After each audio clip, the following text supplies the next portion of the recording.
My career path's actually been kind of long and sort of winding. I'm a civil engineer by actually training.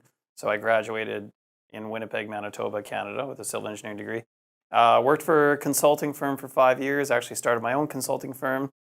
And about 3 years into that, I actually determined I didn't really enjoy the engineering consulting. So had made some connections in the location I lived, which was Edmonton, Canada, in the technology space with my now co-founder of Scope AR, and he'd been doing some work, kind of playing around with augmented reality, a little bit in the gaming space, and we sort of looked at it in terms of where practical use was going to be for augmented reality moving forward, and determined that industry was probably where the more immediate focus was going to be, and actually the more immediate adoption.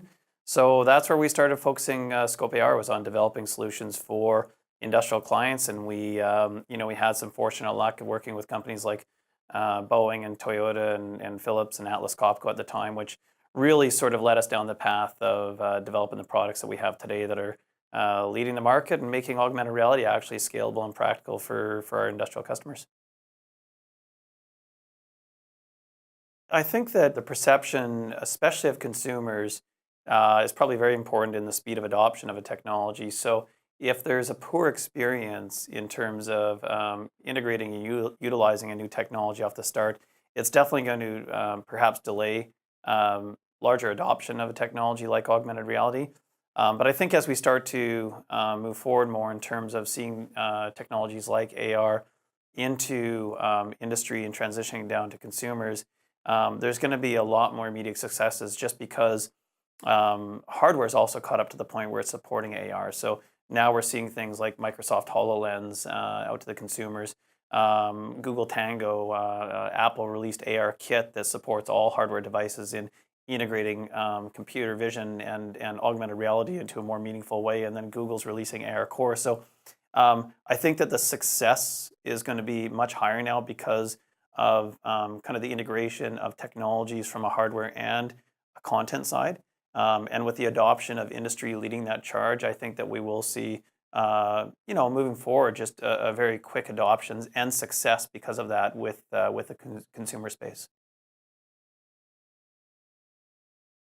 Augmented reality is the whole concept is improving our real world around us with some sort of digital information. So if that experience is, and one of the challenges to online shopping is, how does that actually look on me when I put it on? Or how is that jacket going to fit? Or does it go with the jeans that I'm buying or the shoes that I'm buying? So with the concept, and not just concept, but the reality of hardware that's using depth sensing cameras like HoloLens and like Tango, being able to now map the environment, also map somebody that's in front of it and overlay information. So in this case, the clothing. So from an improved shopping experience, seeing what it actually looks like on you.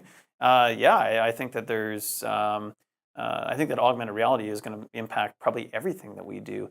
It'll just be a new way of interacting with information in a 3D world, so in the real world as opposed to on a 2D screen. And that's really what we're meant to do. I mean, as people, we're actually more adapt to engaging in a 3D environment. So taking information in a real world and processing that more so than on a 2D screen, which is how obviously we interact with all of this today. So moving that to the real world in a 3D space with AR, looking at it, improving and giving you new information you didn't have before in that 3D world is only going to improve every experience, including online shopping.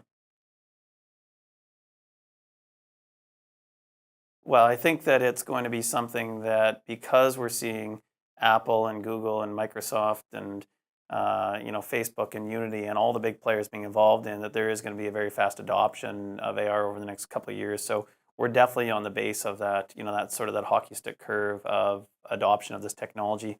I believe that it's going to be something that we start interacting with in a meaningful way very quickly, because we're not even going to realize that we're actually doing it. So, things like being able to put on, animal faces when you take a photo, or something that we've engaged with for a long time as augmented reality that people don't really realize, just because it just works, they don't ask why, is the first down line in a football game. I mean, nobody says, oh, that yellow line is augmented reality line. They just know it's the first down line. They don't care how it gets there. So I think moving forward, we're going to find more and more use cases because of the hardware improvements that's going to make it very easy for us to engage with this type of technology, and it's just going to work. So we won't really know why, we just know it's going to work and it's going to improve the way that we view the world around us and give us information we didn't have. So it will be a very fast adoption, I think, as we hit that sort of that tipping point because of hardware.